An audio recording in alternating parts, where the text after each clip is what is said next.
लोग हमेशा बहाने बनाते रहते हैं कि हमारे पास तो कोई नॉलेज नहीं है, कोई खास पैसे नहीं है, कुछ रिसोर्सेस नहीं है, लोगों से संपर्क नहीं है, कुछ बड़े लोगों से जिनसे हमारा काम हो सके, हम अपना सपना पूरा कर सके, अपना गोल अचीव कर सके। लेकिन भाई तुम अब काम ना करने के बहाने क्यों ढूंढते रहते हो? तुम वो काम करो ना, वो चीज करो जो तुम्हारे पास है, उसका इस्तेमाल करो जो तुम्हारे पास है, जो तुमसे कोई छीन नहीं सकता। और वो चीज है टाइम, समय, काल। वो चीज इतनी पावरफुल है कि कोई भी आपसे वो चीज छीन नहीं सकता। और वो चीज आपको जन्म के साथ ही मिल गई। जैसे महाभारत में कर्ण को जन्म के साथ ही कवच और कुंडल मिल गया था ना, लेकिन कर्ण ने कवच और कुंडल दान कर दिया और इसी वजह से युद्ध में मारा भी गया। अगर उसका कवच और कुंडल वो पहने हुए रहता तो युद्ध में उसे कोई भी मार नहीं सकता। और इतनी पावरफुल चीज को कर्ण ने दान में दे दिया और कौरव सेना इसी वजह से युद्ध भी हार गई। दानवीर कर्ण के जैसे आप भी अपनी उस सबसे कीमती चीज को दान कर देते हैं, या फिर कहें तो उसका सही इस्तेमाल नहीं कर पाते हैं। और वो चीज है समय। समय जिसे काल कहा जाता है, जिसे दुनिया की सारी दौलत लगाकर भी आप उसका एक छोटा सा टुकड़ा भी नहीं खरीद सकते। आप उसे ऐसे ही बर्बाद कर देते हैं। और यही कारण है कि आप भी अपनी जिंदगी की महाभारत यानी कि अपना सपना पूरा नहीं कर पाते हैं। ये एक ऐसा संसाधन है जो सबके लिए समान है। भले ही किसी के पास पैसे ज्यादा या कम हो सकते हैं, लेकिन दिन सबके लिए 24 घंटे का ही रहेगा। ये चीज कोई बदल नहीं सकता। कुछ लोग जिस समय का सही प्रयोग करते हैं उसी 24 घंटे में करोड़ों अरबों का भी काम कर लेते हैं। और कुछ लोग 10, 100 या 1000 का काम कर पाते हैं और कुछ भी नहीं कर सकते। और आपको इन्हीं 24 घंटे के अंदर अंदर अपने लक्ष्य, अपने ज्ञान बुद्धि, अपनी सेहत, अपने रिश्ते नाते सब पे काम करके उन्हें बेहतर बनाना पड़ेगा। सवाल है कैसे करेंगे? सबसे पहले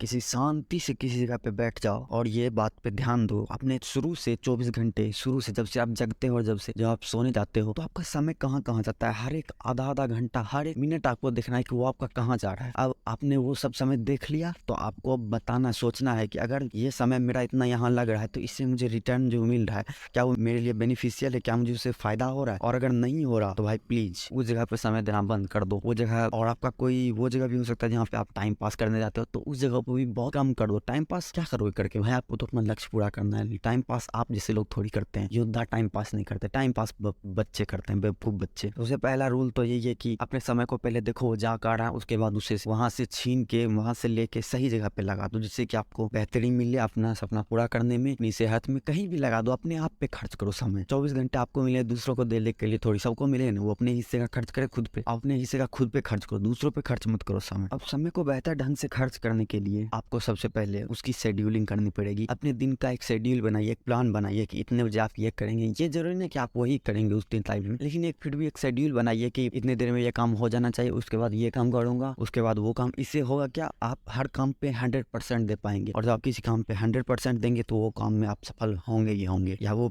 आपसे बेहतर तरीके से होगा। आप बेस्ट दे पाएंगे अपना। और एक और बात, आपको चैन की नींद आएगी कि भाई मैंने अपना दिन जीत लिया और क्या चाहिए बस। आप सोने के समय का अपना खास ख्याल रखें, क्योंकि यार देखो, सोने से आपकी दिन की शुरुआत और दिन का अंत जुड़ा हुआ है। तो आपको इसका खास ख्याल रखना ही पड़ेगा, क्योंकि इसमें एक लंबा ऐसा समय का जाता है। तो आप कितनी देर सोते हैं ये ज्यादा जरूरी नहीं है, आप कितना बेहतर तरीके से सोते हैं ये ज्यादा जरूरी है। और आपको सोने में कंजूसी नहीं करनी। सोने के लिए आप जितना ज्यादा आरामदायक तरीके से सो सकते हो, या जिसमें आपको कंफर्ट हो, मतलब कि आपको नींद अच्छी इस तरह से आ जाए, आपको उस तरह से सोना है। और सोने का टाइम मैक्सिमम 6 घंटे बहुत होते हैं। अब ऐसे लोग बोलते हैं 8 घंटे, लेकिन वो हर किसी के लिए एक थोड़ी है। और 9 बजे आपको सो जाना है, ये बात आपको फिक्स रखनी है। कोई भी हालत में 9 बजे सो जाना है। और सोने के ऊपर कैसे, ये तो अलग वीडियो भी बन सकती है इस पे, लेकिन वो बात अलग है। आपको 9 बजे सो जाना है और उसके बाद आप जितनी सवेरे जग सकते हो वो आपके लिए उतना बेहतर रहेगा, लेकिन 9 बजे आपको सो जाना है, ये बात खास ख्याल रखें। कि अच्छी तरीके से आप सोएंगे, अच्छी नींद लेकर, और सवेरे सोएंगे, सवेरे जगेंगे, गहरी नींद से सोएंगे, तो आपकी तबीयत भी ठीक रहेगी, शरीर को अच्छा आराम भी मिलेगा, और शरीर को काम करने में फिर मजा भी आएगा। क्योंकि यार शरीर जब आराम करेगा तो उसे काम भी तो करना पड़ेगा ना। अब मान लीजिए आपने 1 घंटे लगा कोई काम किया, बहुत मेहनत से काम किया, लेकिन आप दूसरे काम में अब लगे, लेकिन अब आपको पता चलता है कि भाई ये काम तो मेरा हुआ ही नहीं, मुझे फिर से दोबारा 1 घंटे लगा कर करना पड़ेगा। तो आपको कितना गुस्सा आएगा, आपका 1 घंटा वो बर्बाद हो गया। इसलिए आपको क्या करना जरूरी है कि आप जब भी कोई काम करें तो उसमें अपना 100% मन लगा के काम करें, जिससे हो कि आप डिस्ट्रैक्ट नहीं होंगे। आपका मेन जो सब चीज का कारण होता है ना, डिस्ट्रैक्शन ही वो होता है। तो आप जो भी काम करें पूरे फोकस के साथ करें। और डिस्ट्रैक्शन से कैसे बचेंगे इसके ऊपर शायद मैंने वीडियो बना रखी है, या मैं बना दूंगा। तो जो भी काम करें पूरे मन लगा के फोकस से काम करें, जिससे होगा कि आपको एक काम दोबारा नहीं करनी पड़ेगा और उससे गलतियां कम होंगी। इससे आपको काम करने में भी मजा आएगा, समय भी आपका ज्यादा बर्बाद नहीं होगा। तो यार देखो, इसी तरह से जिंदगी जी, अपने वक्त से दोस्ती करना सीखें, और लोगों से दोस्ती करने की कला सीखनी हो तो ये वाली वीडियो देख लें। धन्यवाद।